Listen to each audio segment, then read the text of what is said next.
Hi guys, welcome to the Revive Stronger podcast. It's me, Steve Hall, as always, and today I am very happy to have Greg back on the show. And I was going to say I wanted to throw a quick question at Greg. Obviously, hopefully the listeners realize who Greg Potter is. He has a PhD in sleep. He's been on the podcast many times. He is my go-to resource for all things sleep and other things as well, as we're going to be talking today primarily about chrononutrition, which is kind of I might misword the way and what it actually is. So I'll let Greg actually describe what chrononutrition exactly is. But I wanted to throw one sleep question at Greg, just because it's something that's been happening to me really regularly over the last maybe couple of weeks. So I keep waking up like an hour before my alarm. So my alarm is like 10 to 7 and I keep waking up, and it's actually ridiculously consistent at 10 to 6. And my question was, what do you do in such an instance when you have 60 minutes? Because 90 minutes is a full sleep-wake cycle, there or thereabouts, I believe.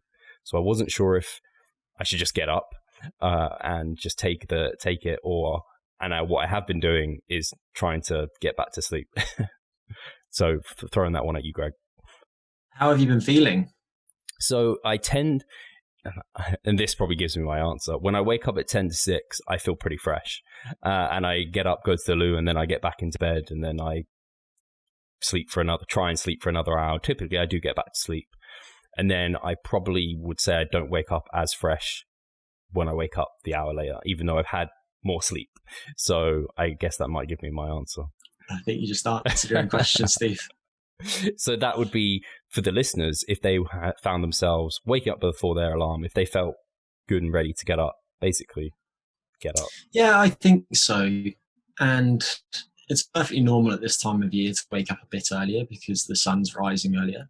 And another consideration is that if you do get up when you first wake up, then your waking day will probably be slightly longer. And the longer that you've been awake, the greater the pressure there is for you to sleep.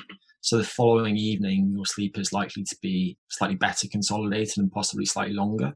Yeah, that makes good sense. I should I'm like that stubborn bodybuilder who's so set in his ways and routine where it's like, no, I wake up at this time. No, I'm not getting up now. And I guess, I don't know if would there be like a cutoff time? So if it was, like, I don't know, the 90 minutes, does that make it there's more opportunity for it to be a good idea to continue sleeping? So I wouldn't worry about 90 minutes. And yes, a sleep cycle is typically roughly 90 minutes. But I think sometimes people think that sleep is this solid block of these 90-minute periods. And in reality, it's much less regular than that. And what commonly happens is people will never enter the deepest stage of sleep within that particular sleep cycle. So I wouldn't overthink it. Okay. And in terms of when it becomes a problem, I think it becomes a problem when people's daytime function becomes impaired. So if people are not able to concentrate at work, for example, or if their mood starts to deteriorate, then I would start thinking about some of those things that we spoke about in the last podcast and probably focus primarily on stimulus control of behavior and possibly a little bit of sleep restriction, but it always depends on what the source of the sleep issue is. Yeah. Right now for you, just wouldn't worry about it. Cool. All right, fantastic. Thank you, Greg. So I know what to do now and I can get to work sooner. So that should really be a good thing, which means hopefully I can clock off sooner as well. So anyway, the chat that we were meant to be talking about today, and we will focus for the majority of the time, is chrononutrition.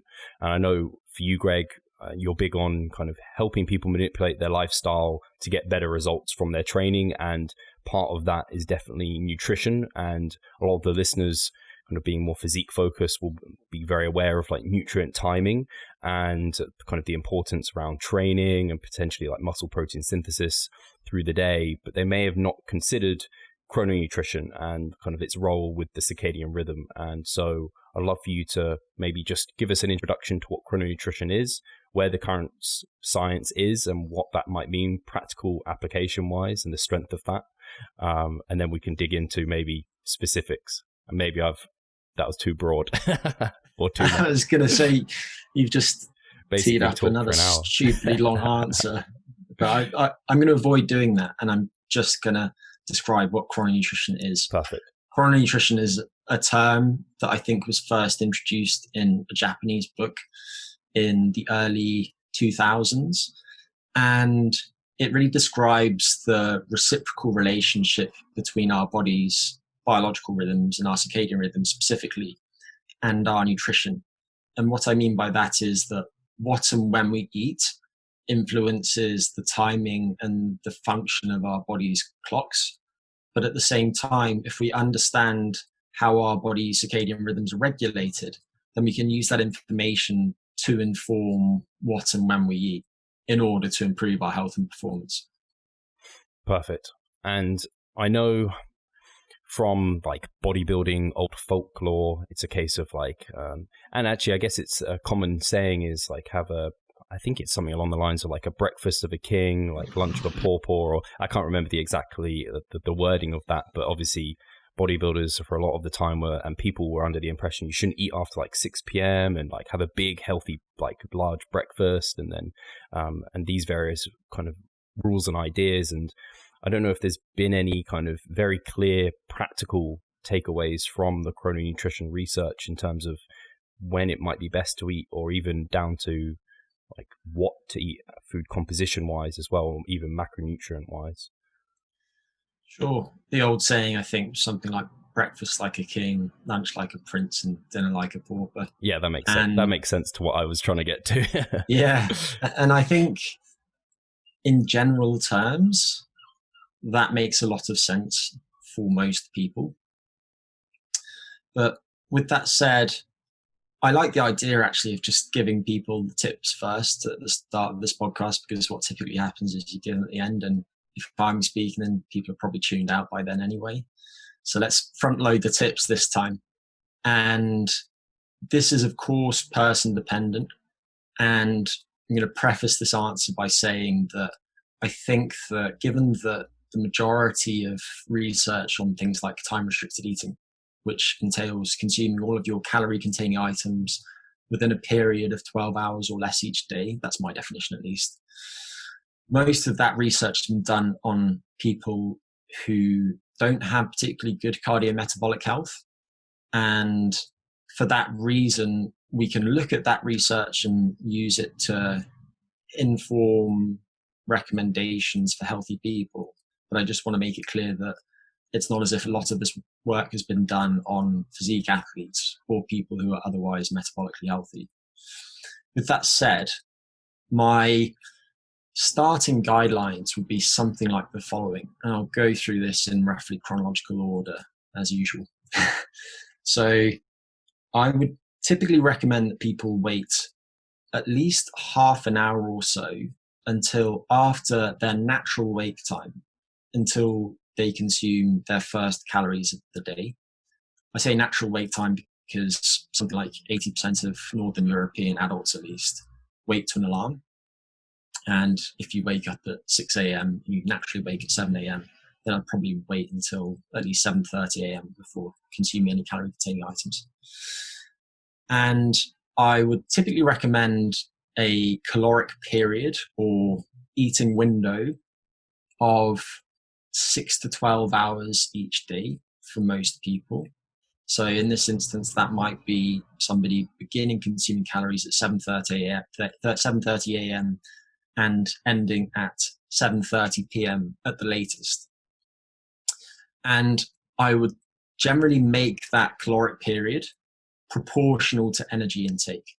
So if you are actively trying to lose fat at the moment, then given that your energy intake will necessarily be lower than if you are in energy balance, you are going to be consuming fewer calories, and you want each eating occasion to be satiating.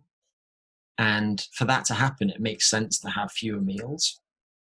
And we'll touch on this later, but in general, the research has shown so far that fat-free mass retention doesn't seem to be affected that much by the caloric period when somebody uses time-restricted eating. So for you, Steve, if you're in the off season, then maybe you have a 12-hour caloric period. if you're deep in your contest prep, then you could try a shorter one, maybe an 8-hour period, for example. I would typically recommend that people consume discrete meals as opposed to snacking throughout that period. And normally recommend that people wait 3 to 6 hours between those individual meals. And if you look at the research on skeletal muscle protein metabolism, then I think the sweet spot is probably something like 4 hours between those periods, because muscle protein synthesis becomes refractory to hyperamino acidemia, meaning that if you consume a bolus of protein and then another bolus an hour later, that second bolus isn't going to do anything to further increase muscle protein synthesis, which is the main determinant of muscle protein balance. Then I would say that within this caloric period,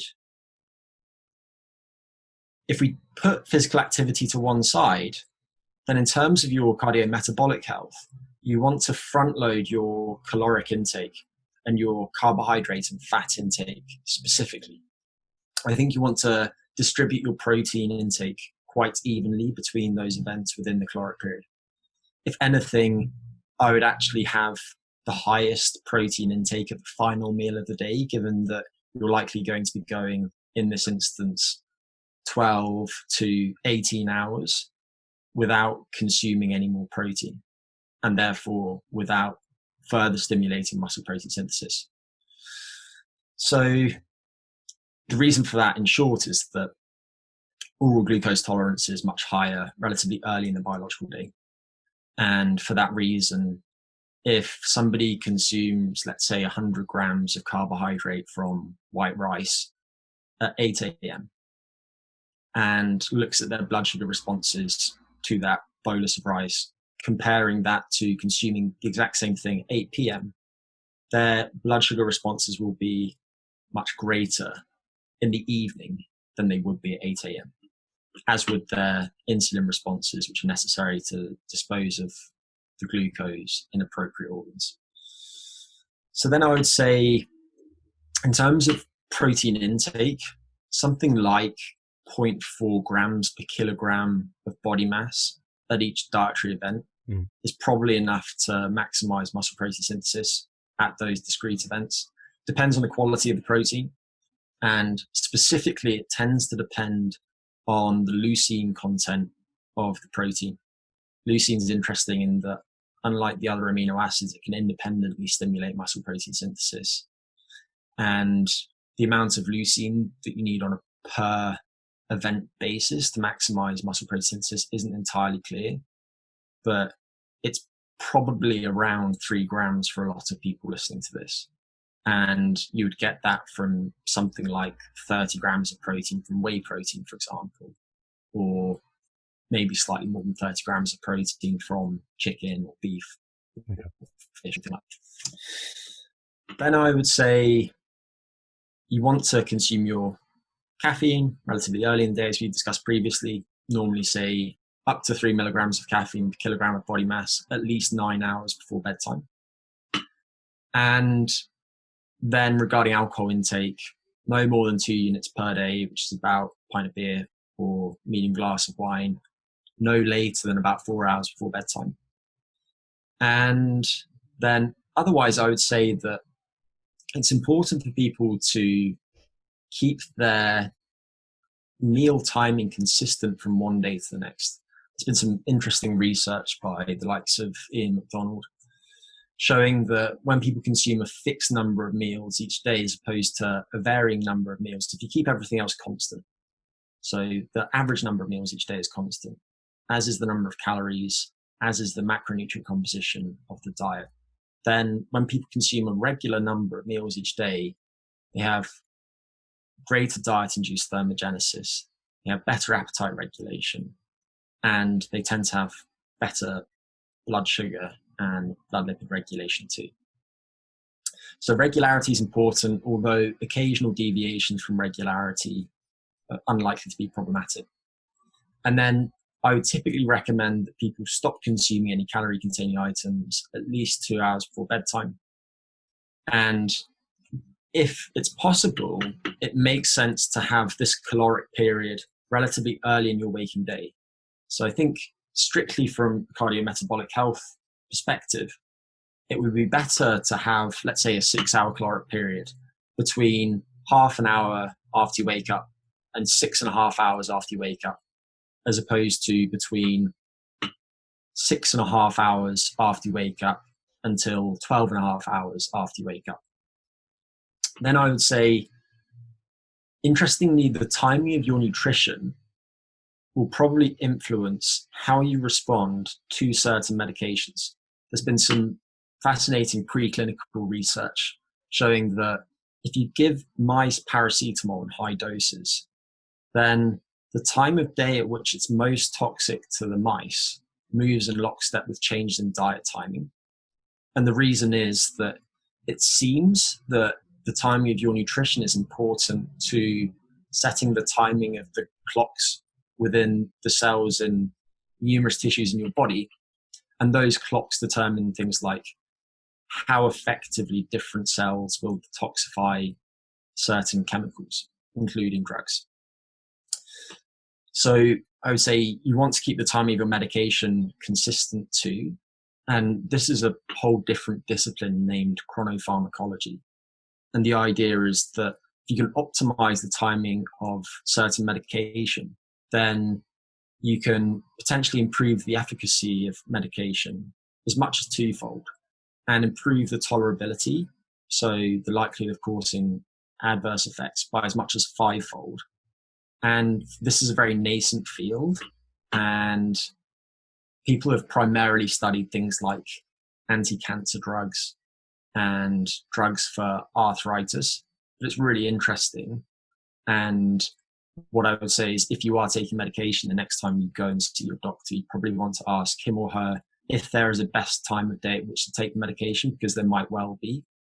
And obviously, in terms of the things that we've spoken about previously, this is most relevant to caffeine and melatonin.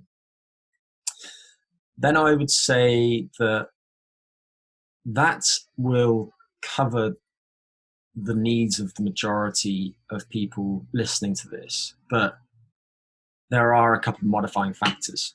So one of these is that if you're on a ketogenic diet, which I'm guessing if you're listening to this, you're probably not, because you're probably focusing on optimizing your strength training performance and adaptations to that training. Not that I think that being on a keto diet would necessarily dramatically impair those adaptations. I just don't think that it's optimal for most people. If you're on a keto diet and you're struggling to get into ketosis, then you might benefit from a slightly shorter caloric period.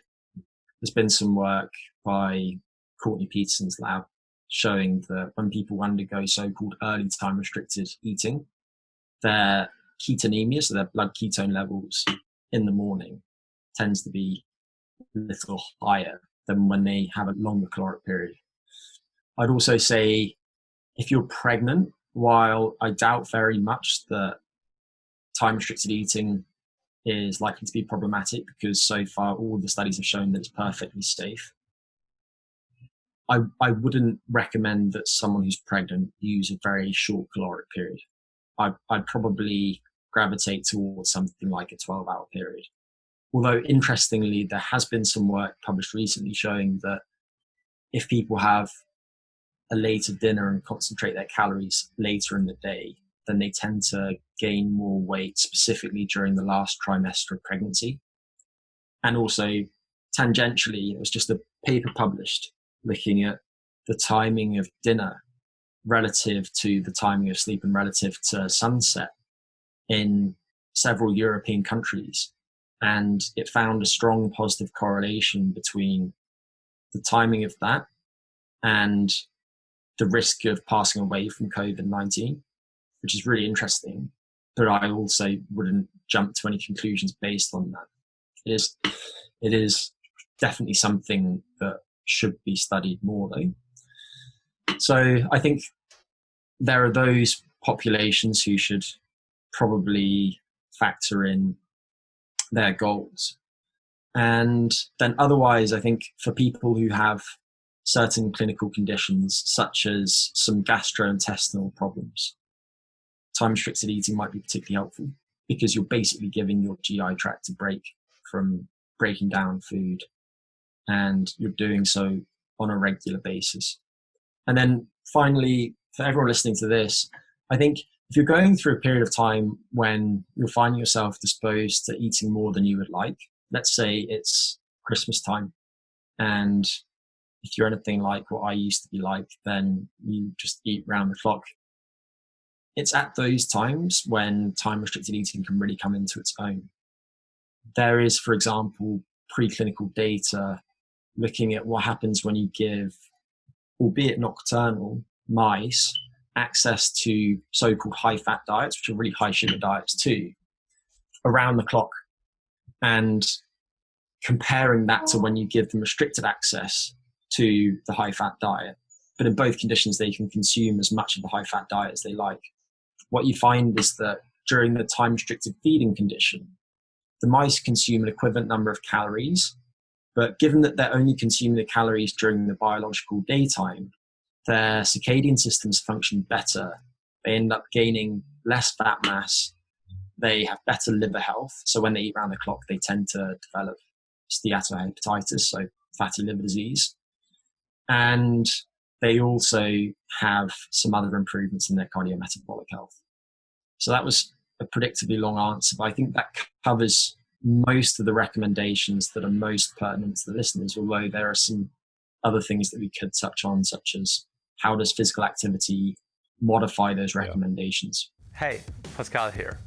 I just wanted to take the moment to talk about our membership site.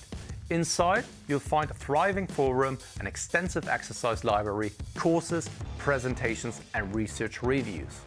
All I need you to do is hit the link in the description below and sign up. See you there. No, fantastic. And I'm going to do my best now to try and somewhat summarize it for the listeners, just because I think that the practical take home, at least I got from that, was start with a 12-hour eating window, half an hour after your normal wake time, and then spreading your protein every 4 to 6 hours between that relatively evenly. Most people are eating like a gram per pound protein, which is probably somewhat close to that 0.4 per kilo protein mark as well.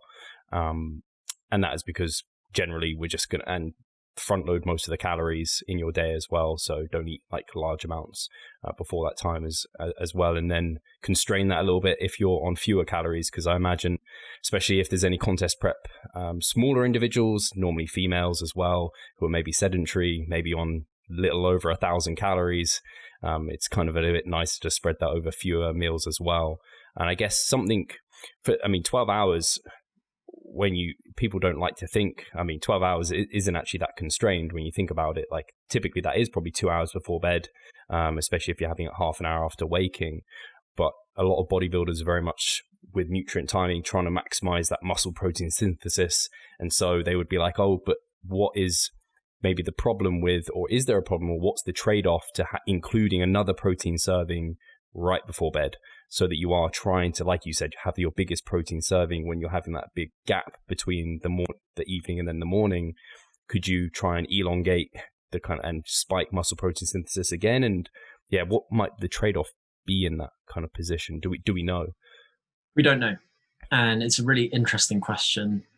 I remember being at university while I was studying sports science and wanting to put on a bit of muscle mass, and being one of those guys who woke up at night to pee and necked a protein shake in the middle of the night. So I thought, it's another opportunity to tap out muscle protein synthesis. Yeah. And it hasn't been studied in the context of time-restricted eating. And theoretically, it makes some sense. You've got that additional opportunity to maximally stimulate it, and muscle protein balance, so whether you're gaining muscle or losing muscle, is of course dependent on the number of times that you maximally stimulate muscle protein synthesis over the course of the day. So I think it will be fine to give it a go. But what I would say is that so far, the research hasn't really shown that time-restricted eating will adversely affect fat-free mass retention during a hypocaloric diet, or adversely affect how much fat-free mass people gain while they're in energy balance. I doubt that having an additional protein serving very late in the day is likely to have much of an effect.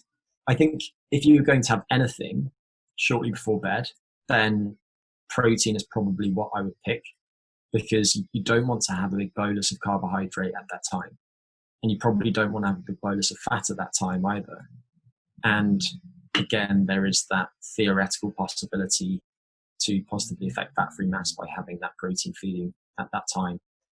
But I think I would tend to gravitate to just telling people to having a big bolus at the end of the caloric period, and possibly picking a slowly digested protein at a time, such as casein. But play around with it. And if you are in your off season and you are hell bent on gaining as much muscle as is physically possible, then I think plugging in a final protein feeding late in the day is probably okay. It's probably not optimal in terms of your circadian system function. It could disrupt your sleep theoretically, and I think that is possibly the most important consideration. The reasons for that are probably twofold. One of them is that after you consume anything that contains calories, you will experience a transient tendency towards an increase in your core body temperature. You have diet-induced thermogenesis, and of all the different macronutrients, protein and alcohol will produce the most diet-induced thermogenesis. So having lots of protein late in the day could interfere with your ability to fall asleep, given that if you can do things to facilitate the drop in core body temperature, which typically happens around that time, people tend to fall asleep faster and sleep slightly better. The other factor is, as we've spoken about previously, protein does normally contain creatine, of course. And if creatine does have slightly alerting effects, then that could potentially disrupt sleep a little bit. And interestingly, there has been some work looking at dietary macronutrient composition and its effect on sleep. And the quality of the research isn't that high, but there are suggestions that very high protein diets lead to slightly fragmented sleep. And I think it's probably the creatine that's at least in part contributing to that tendency. So you could try having some protein late in the day. I'd consume the protein by itself. I'd probably consume the slowly digested protein, and I would just keep an eye on my sleep to work out whether that late protein feeding might be disrupting it. If it's not, then I think you can crack on, but I would probably save that for those times when you're trying to gain as much fat-free mass as possible, and I wouldn't worry about it too much if I was in contest prep. Okay, cool. And no, that's really interesting. And the only other thing that's on my mind is a bit like, I don't know, I heard about this ages ago, but it's like turkey contains quite a lot of tryptophan, and this can help promote sleep. Could you somehow try and consume a protein rich in tryptophan to counterbalance this? And I don't know if, obviously, on a previous podcast, you recommended having that hot shower pre-bed, within the hour pre-bed. Could you have this as what, like, have the hot shower, and that might help like counterbalance it? I don't know if there's strategies you can try and make the best out of the situation.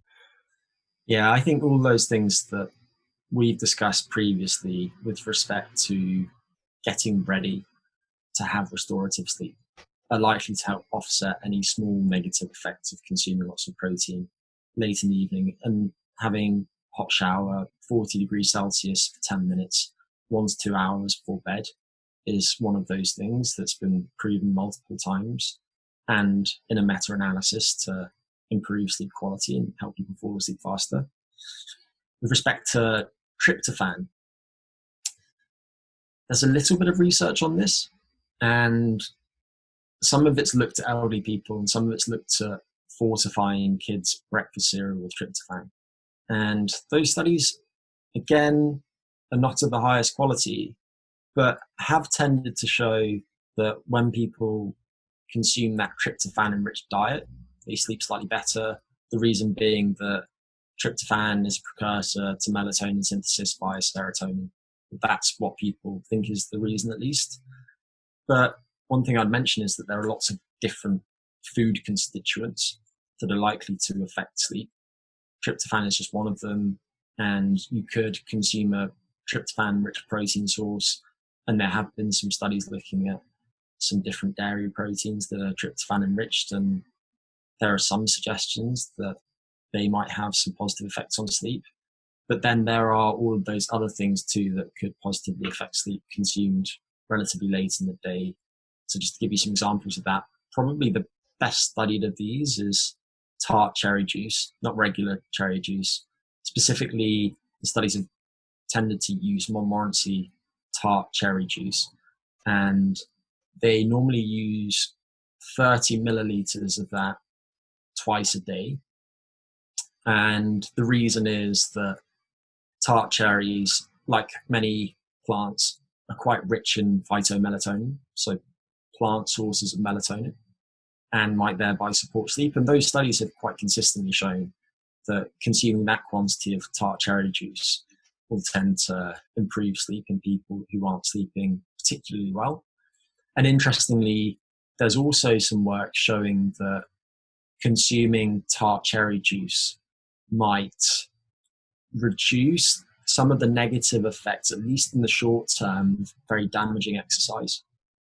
If you, Steve, spent today doing squats with 80% of your 1 rep max and did 3 sets every hour, and tomorrow you were just feeling pretty horrible about life because your quads and your adductors were so sore, then if in a parallel universe you repeated the same experiment but consumed cherry juice, then you might find that you were less sore the next day, and also that your knee extension strength, for example, recovered a little bit faster after tart cherry juice. So I think tart cherry juice is a good option for many athletes.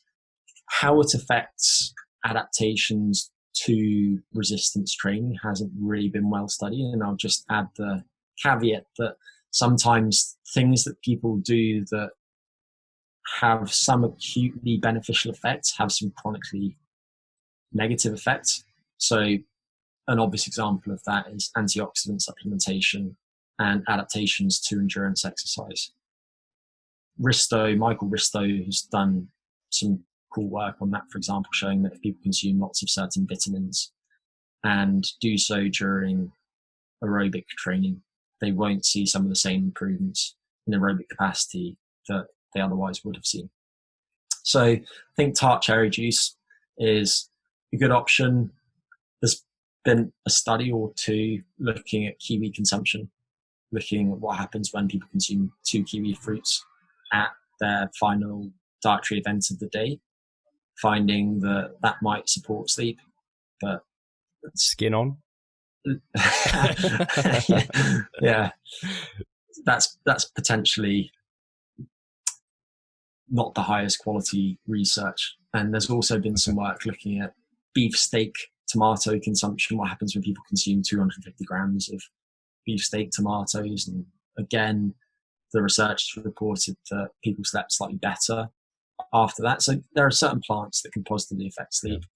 And then there are a few other things too. I think we've spoken previously about carbohydrate intake and the fact that if you consume, in particular, high glycemic load carbohydrates relatively late in the day, then because your pancreas will kick out quite a lot of insulin in response to that bolus, the insulin will tend to drive certain amino acids, specifically the branched chain amino acids, in skeletal muscle, which if you're trying to gain fat-free mass is a good thing. And what that means is there are fewer branched chain amino acids in the bloodstream competing for entry into the brain via the large neutral amino acid transporter, and tryptophan competes with those BCAAs for entry into the brain, which means that more tryptophan can go into the brain, and therefore more tryptophan can be converted to melatonin, which can affect sleep. So basically, if people consume lots of high glycemic load carbs at their final meal of the day, then they might actually sleep slightly better.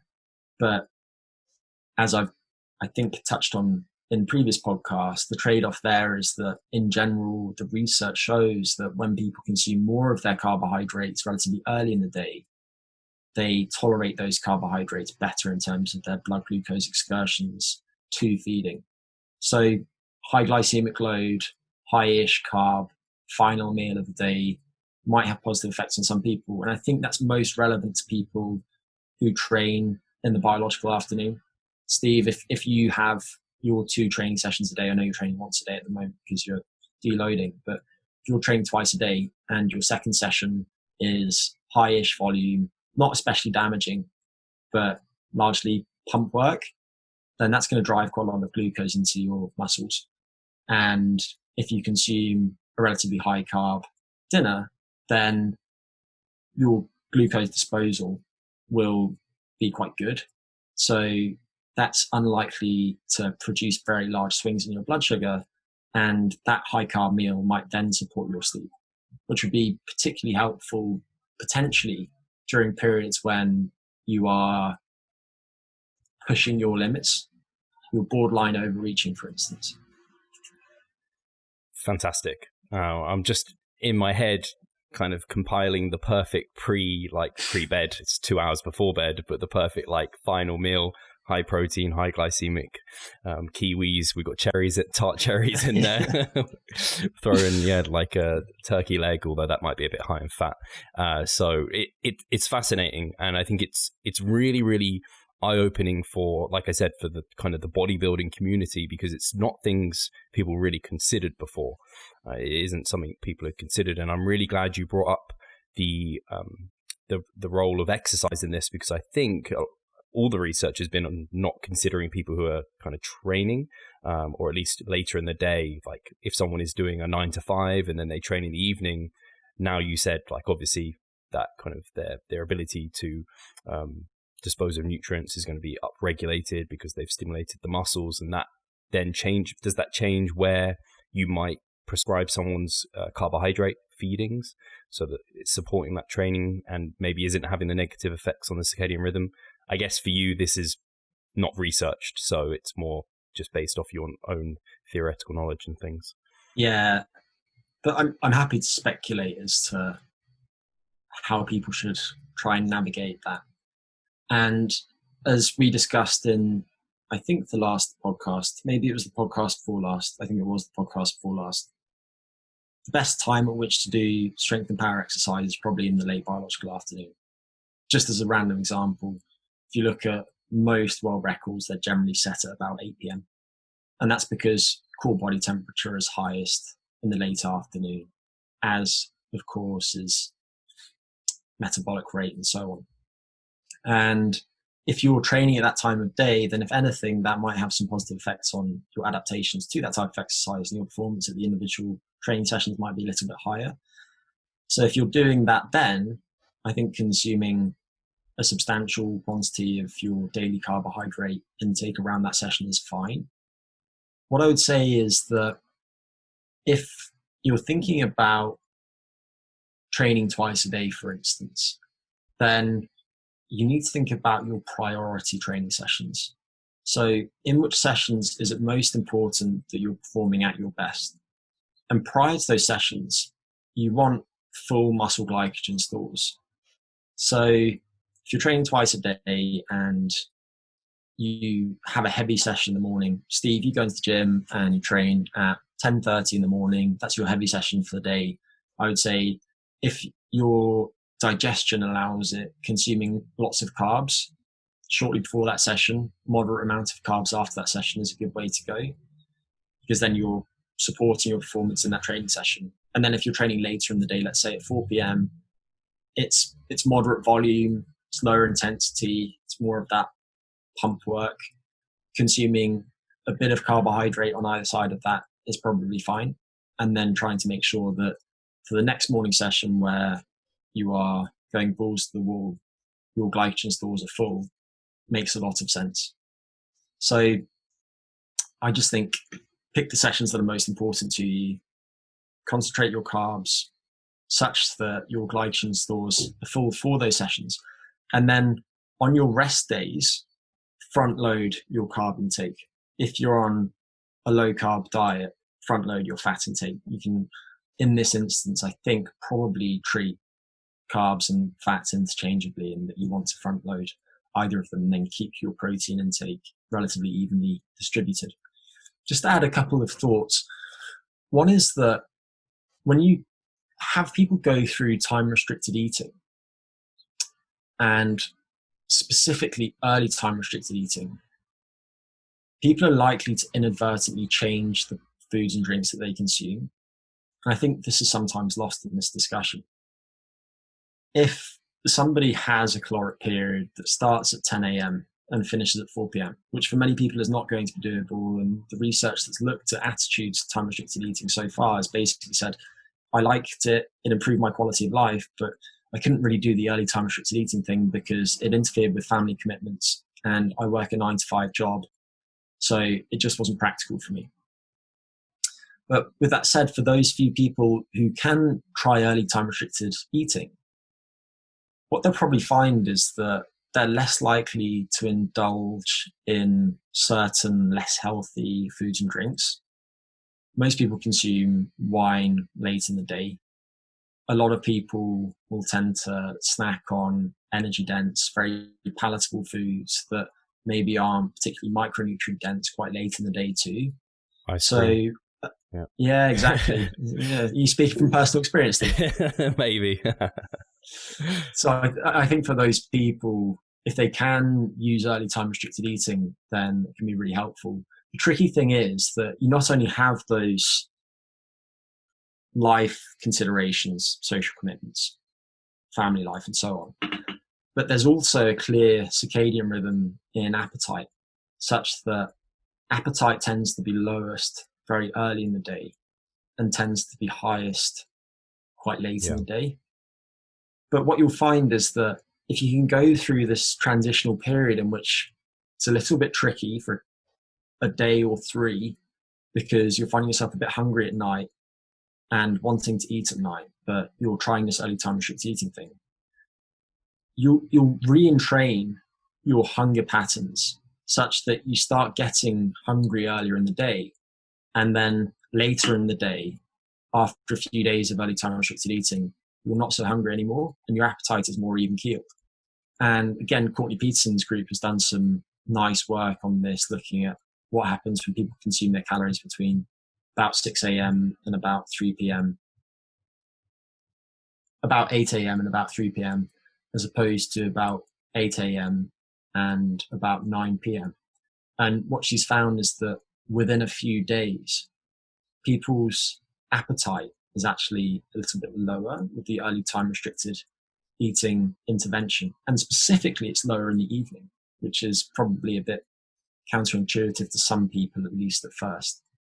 So I think there's a time when you just need to stick to it. And if you're trying this for the first time, then you'll probably find yourself consuming a lot of non-caloric drinks in order to better cope with those times when you would have previously been eating. So this is the time when the mint teas of the world come into their own. Yeah, I think it's really interesting to hear you talk about the kind of social element of it and like trying to incorporate it with other things, because again, I bring it back to myself, the audience, who are like a lot of our training commitments were almost hyper focused, obsessed with it.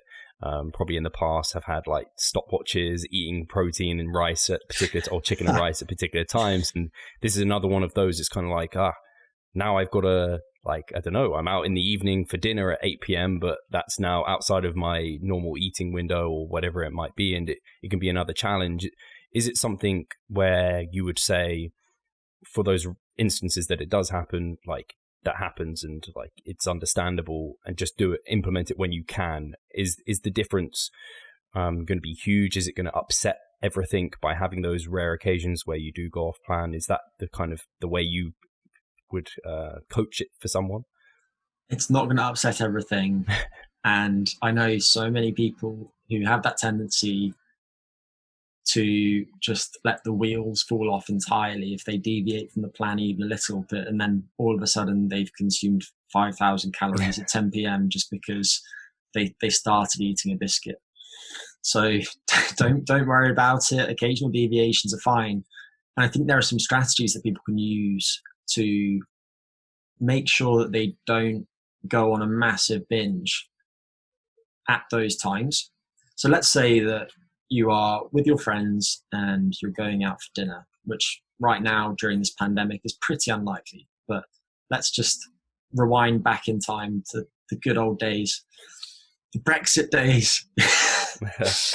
So if you think about those occasions, then there are some little things that you can do. So one of them would be consuming a bolus of protein shortly before going out for dinner. When people do that, they will tend to, of course, support their fat-free mass, but also they're less likely to overindulge. If you give people a bolus of protein, their total energy intake tends to subsequently be lower than it otherwise would. And the protein will also help reduce blood sugar excursions in response to any foods that you consume subsequently. I think a high fiber item at that time can also be helpful. So let's say that you had a protein shake containing 30 grams of protein in an apple. That would be a good way to go. Chewing gum is something that isn't particularly healthy. I'm not a massive fan of sugar alcohols, but at the same time, I think there's good evidence showing that if people chew gum, then they're less likely to consume too many calories at a subsequent eating occasion. So chewing gum before those types of events or during those types of events can be handy. If you're at a buffet, for example, you might want to pick a smaller plate and load up on protein and fiber-rich items first. I didn't mention this earlier, but one strategy that's rarely discussed, which is really interesting and potentially very beneficial, especially for people who don't have good blood sugar control, is saving carbohydrate-rich items for last at dietary events. And there's a lady named Alpana Shukla who's published a few studies on this. And basically in those studies, she's taken people who either have prediabetes or diabetes, type 2 diabetes specifically. And she's looked at how their blood sugar and insulin respond to different sequences of macronutrient consumption. And to summarize those studies, if people consume carbohydrate-rich items about 10 to 15 minutes after consuming protein and or fiber-rich items, their blood sugar responses to those dietary events are something like 30 to 50% lower than they otherwise would be. If you're a healthy bodybuilder, this might not be too relevant to you, but there's zero harm in saving your carbs for the end of the meal when it's practical. And I don't want you to get super neurotic about this by any means, but it is interesting when you think about many traditional dietary patterns and how people have thrived for long periods of time. So, for example, think of Mediterranean cultures where it might be the norm to have a large salad before a meal. In terms of metabolic regulation, that makes a lot of sense. So I think when you're in this buffet circumstance, consuming the protein and fiber-rich items at the start, so let's say that that's some chicken with some vegetables, is going to not only improve your blood sugar regulation and possibly your blood lipid regulation too, but also I think it would probably reduce how much you would eat subsequently. So in the Shukla studies, she had people consume everything. So they consumed a fixed number of calories. But interestingly, she looked at some incretin hormones too, and basically found that if you look, for example, at GLP-1, then there was higher GLP-1 production when people consumed the protein and fiber-rich foods first. And given its role as an appetite regulation, you would expect those GLP-1 responses to subsequently lead to reduced energy intake. So I think the likelihood is that people will not only improve their blood sugar control and their blood lipids, but they might also end up eating less too. So I think those strategies are helpful. And then there are also other things too, like just making sure that you consume plenty of water at those times, because the actual volume within your stomach is something of a determinant of how hungry you feel at a given time. So occasional digressions, not a problem. In those circumstances, try some of those simple tips. Chew your gum, drink your water, have a protein shake and an apple first, use a small plate, save the carbs for the end of the meal. And I think those will stand you in good stead. Hi guys, Steve here. Just wanted to take a moment of your time to remind you of our online coaching service. At Revive Stronger, we pride ourselves on providing personalized service that will take your physique and knowledge to the next level. If you're interested, check the description and sign up. Perfect. No, I think really good. I think like from a standpoint of, people are very robotic. They want to get everything all the time. And sometimes the stress that creates, and like you got to live life and have some balance, is important as well. But it is so funny how our kind of lives are often set up counter to maybe even circadian. Not to side tangent, I just know even what younger individuals going to school at that early time and they don't necessarily function their best, I think was one of them. And it's just interesting, all of these kind of things. And like you said, a lot of like you do have this big dinner pre-bed, and this is when people enjoy, and they say, I mean, a lot of the people I work with, I have to build them away from habits where they're saving calories for late in the day, and especially when you're dieting. And this is something I used to do, was save a lot of calories later in the day and have much less during the day, because for whatever reason that seemed easier. But maybe, as you talked about, it was just that's what you've got comfortable with and the body's used to it, and it will get hungry at these regular intervals. Whereas when you transition away from it and you allow yourself to have the big breakfast, you're not as hungry later in the day as well. So I think that was really well said. Yeah, there are a couple more things to mention in here, I think. And one, to circle back to the start, is that when speaking about diet timing, I think the science of chrononutrition clearly shows that people should speak about diet timing relative to their biological timing. So don't eat after 6 p.m. might be really good advice for one person and rubbish advice for somebody whose body clock timing is quite different. So when I speak about these things, I always speak about it relative to the sleep-wake cycle, because that's the most practical proxy of the timing of your body's clock that you have. So that's one consideration. Now, something that I want to mention is that there have been several studies, and I think possibly the best of these studies have been done by a lady named Danielle Yakubovics, that have looked at what happens when you keep the caloric period the same, or maybe it's slightly different in some studies, but you keep it roughly the same, but you change the distribution of those calories within it. And she published a study a few months ago now that looked at what happens when you take people who have type 2 diabetes, and for a period of several weeks, you split them into two different groups. And in one group, people consume about half of their calorie and carb intake at breakfast. And in the other group, their calorie and carb intake is more evenly distributed throughout the day. In this instance, the caloric period wasn't exactly the same, because the second group had a small evening snack too, but the caloric period wasn't that different. And what she found was that over 12 weeks or so, these people who concentrated their calories and carbohydrates early in the day not only had dramatically improved blood sugar regulation and were therefore using smaller quantities of hypoglycemic drugs too to regulate that, they had fewer hypoglycemic episodes. They had dramatically improved body composition. This is the point that I want to make. The people on the early group lost about 5.4 kilograms. And the people in the other condition, whose diets were matched for macronutrient intakes, didn't lose any weight whatsoever. And this built on a study that she published in 2013 that looked at what happens when you take two groups of overweight or obese women and you put them through weight loss diets for 12 weeks.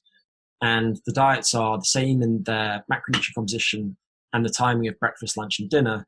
But in one instance, the ladies consume half their calories at breakfast, and in the other instance, they consume half of them at dinner. And what she found was that when people consumed half of them at breakfast, they lost 11% of their body weight over the course of 12 weeks, whereas the dinner group lost 4%. So they lost nearly 3 times as much weight. The breakfast group lost 8% off their waistlines, whereas the dinner group lost 3% off their waistlines. And the breakfast group had greater improvements in blood sugar and blood lipid regulation too. So the point I'm making is that if you're in contest prep and you're struggling to lose fat, imagine a circumstance in which you don't change the composition of your diet at all. But whereas previously you were consuming most of your calories at dinner, if you just shift the timing of your macronutrients around such that you're consuming more of your energy and more of your carbs or fats early in the day, then you might be able to kickstart fat loss again. So the timing of that, when you control for calories, is quite a strong determinant of changes in your body composition. And to add one more comment to this, there's been some interesting work by researchers at the University of Bath.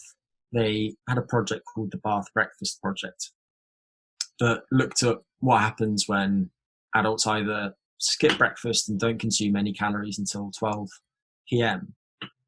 or they consume at least 700 calories by 11 a.m. So that's the breakfast condition each day for 6 weeks. And they did the same protocol in 2 groups of adults, one group of lean adults and one group of overweight or obese adults. And in the lean adults, when the people skipped breakfast, they consumed fewer calories over the course of the day. And this is something that you consistently see in research on time-restricted eating. When people compress their caloric period, they do consume fewer calories each day, which probably largely explains the weight loss that they experience.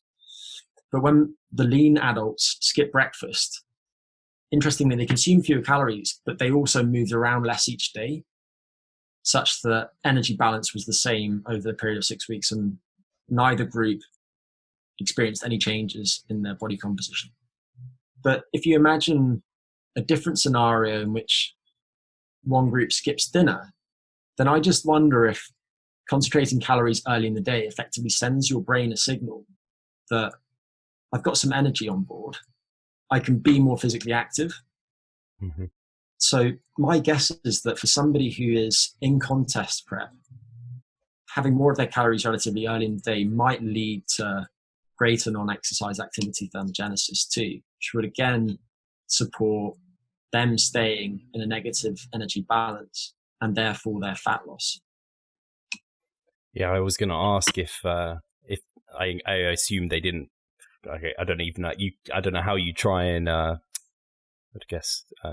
measure non-exercise activity thermogenesis, but I'm thinking whether or not you were to give the same person that same diet at different times, but then you kept them all at 10,000 steps or something. Yeah. So but it might be. Sorry, go on. No. I interrupted you. Sorry, Steve. I was just going to say, I wonder if I've been there where I could do 10,000 steps, but one is clearly more energized and I'm probably expending more energy doing it versus one where I'm like dragging my feet and I'm being as efficient as possible. I wonder if that could be significant over 10,000 steps. Yeah, and there's a separate discussion that we don't need to have about, for example, some of Herman Ponce's research and how changes in physical activity influence energy balance. But I don't think we need to go into that too much for the time being. So I want to make sure we touch on this before you go, because I could dig into Greg's brain forever. I think you always come out with some really interesting things, and I think we've covered some very good topics for today and given some really good practical takeaways as well. So fantastic. And I wanted to talk about something that Greg's been working on and I have had the opportunity to try. Anyone who is following me over on Instagram, and hopefully all the listeners are following Revive Stronger on Instagram. If you're not, you know where to head now. I was lucky enough to try some samples of a product that Greg had been working on, and I was very excited to hear that Greg was working on something because, like I said, I think Greg is great. I think anything that you were going to put your name to and work towards is something I wanted to have some knowledge on, and it was some nut butters called Resilla Nut Nutrition. Oh, wait, was that correct? Have I named it Yeah, wrong? no, so the company name is Resilient Nutrition. Resilient. But I like thinking, that it could be Resilient Nut. Yeah, the I've just wordplay. made that one up. Yeah, that might be one of our hashtags in due course. That needs to be. So Resilient Nutrition, and I wanted to give Greg, to talk about it, because I think you guys are going to be equally as interested, because you're listening to this, so you're probably interested in it as well. And I can already say they tasted delicious, but that's not necessarily the most important thing. For a lot of people, it will be important. But I want to let Greg kind of explain why it came about, what the product is looking to do. Yeah, and Steve, you haven't actually tried the latest versions. So the latest versions, which the versions that we're launching with, they are a little bit better, which excites me. But Resilient Nutrition is a company that I co-founded with my friend, who's a lovely man, Ali McDonald, who's the CEO, and I'm the CSO, the Chief Science Officer, and have driven the formulation of the products. But our first product is named Long Range Fuel, and it's a series of nut butters. And the backstory to this is that towards the end of 2019, Ali and I were helping two guys get ready to row the Atlantic in the Talisker Whiskey Atlantic Challenge. And we were primarily helping them with their nutrition. As you can imagine, when you've got two guys who are around 100 kilos, rowing the Atlantic, rowing round the clock, they burn quite a lot of energy. So I think they needed very energy dense, easy to digest snacks that were nourishing and supported their performance and would be stable in the inclement conditions throughout the race. And so we began concocting prototypes of what eventually became long range fuel for them. And I hope this doesn't sound like we're blowing our trumpets, because I wouldn't take any credit for their success, but they did really well. They broke the world record and they rode the Atlantic in just under 37 days and 8 hours. And what we did is continue to refine the formulations of long range fuel. And the reason was that we began using long range fuel ourselves in lots of other contexts. And we just found that it was really helpful for lots of different things, from knowledge work performance to being a pre-workout aid. And to explain what long range fuel is, it's basically a series of different nut butters. And these nut butters are available in 4 different versions, which are better suited to different times of day. So there's a so-called energized version, which contains caffeine and L-theanine. And I won't go into the details of the science, but in short, we use an amount of caffeine that enhances performance in endurance exercise, strength and power exercise, and intermittent sprint exercise, as well as enhancing multiple aspects of cognition, from alertness to reaction time to mood to some aspects of executive function. And there's also some theanine, L-theanine in there, and we use a dose which has been shown by a recent meta-analysis to reduce anxiety. And caffeine's been studied multiple times in conjunction with L-theanine, and they seem to have some additive effects. And L-theanine seems to reduce mind wandering, for example. So we have that energized version, which is perfect as a pre-workout aid, or at the start of a night shift, for example, or in the latter stages of very long exercise, or just before a hard day at the office. We have calm versions of long-range fuel, and these contain KSM-66 ashwagandha in the dose which has been used in all of the clinical studies on this form of ashwagandha, which is the best studied form of ashwagandha that there is. Ashwagandha is an Ayurvedic herb that's been used for millennia, and traditionally people have spoken about it as giving individuals the strength of a horse, which is apparently because it has a slightly horsey smell, which I don't recognize. I haven't spent too much time around horses though. But ashwagandha is really interesting in that it seems to benefit lots of different things. Traditionally, it's spoken about as an adaptogen, so it helps people cope with stress. It reduces, for example, cortisol responses to psychological and physical stresses.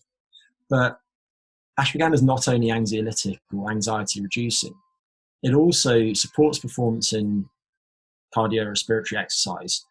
And there are a couple of studies showing that if people consume 600 milligrams of ashwagandha each day over the course of several weeks, they get better adaptations to strength and power exercise, such that they gain muscle faster and they gain strength faster too.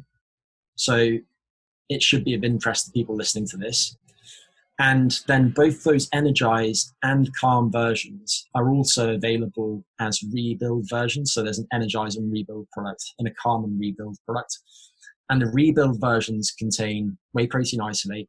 Whey protein isolate is, of course, the highest quality protein there is in terms of its amino acid profile and digestibility.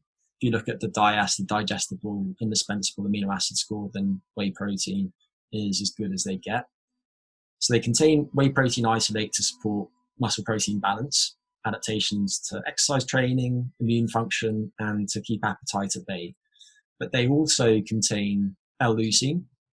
I mentioned L-leucine earlier, but they contain a substantial amount of L-leucine. And L-leucine is interesting in that you can take small quantities of protein or larger quantities of lower quality protein, and you can add L-leucine to them.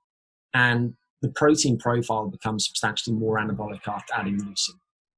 And so we add L-leucine to them too.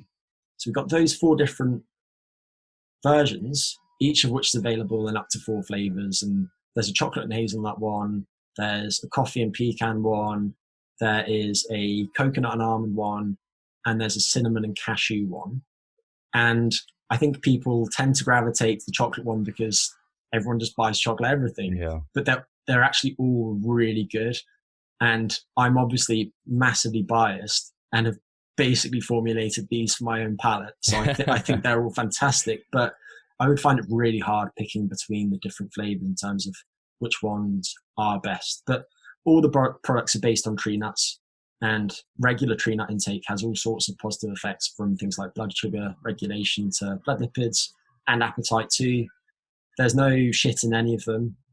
I am a proponent of an ancestral approach to nutrition in general, and these products are very much in keeping with that. But what we try to do is we try to combine the best of whole foods with the best of the state of the science research on nutrition to make something which is better than something which is just based on whole foods alone. So what you end up with is a series of nut butters that support performance in both mental and physical tasks, which taste pretty great. And Steve, I'm happy to give people listening to this a discount code if they want to try them too.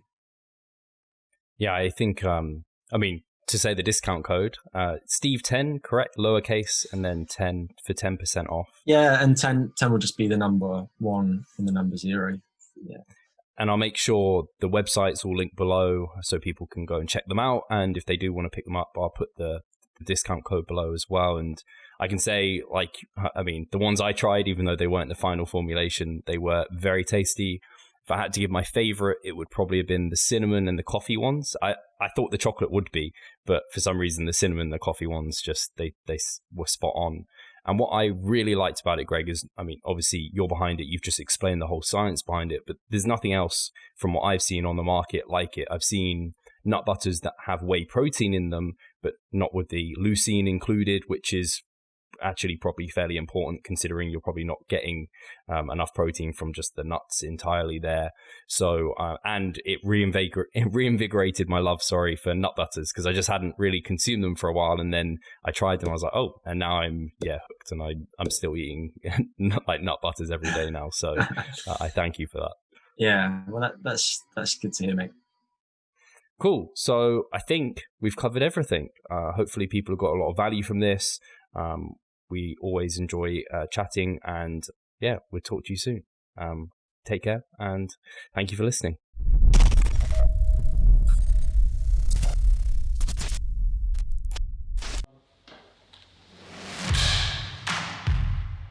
So I'm Steve Hall, founder of Revive Stronger and a coach of Revive Stronger. My name is Pascal Flor. I'm the co-owner of Revive Stronger and also a coach, of course. Revive Stronger has probably been going solidly for 3 years, roughly about 3 years. Revive Stronger, to me, it is becoming kind of my child, my foster child. It's the gathering and getting together of like-minded people.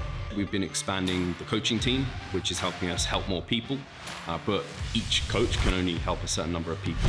Right now, it's all over the place. We have YouTube, we have Facebook, we have Instagram, but there isn't that community aspect behind that. And so the next step for us is developing a membership site. So basically, we want to create a family and a community that is then benefiting from another.